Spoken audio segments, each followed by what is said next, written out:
The swan dive follows the rowing, so we set the handles down. Transitioning with the long box, we go pick up the box.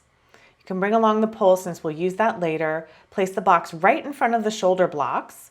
The headpiece stays down. We're still on one spring from the rowing, so we're going to add a spring and add a pad onto the edge of the box for protection and padding. Okay, so again, we're on 2 springs now. We step onto the bar, bend the knees, and place the hips right in the front of the pad.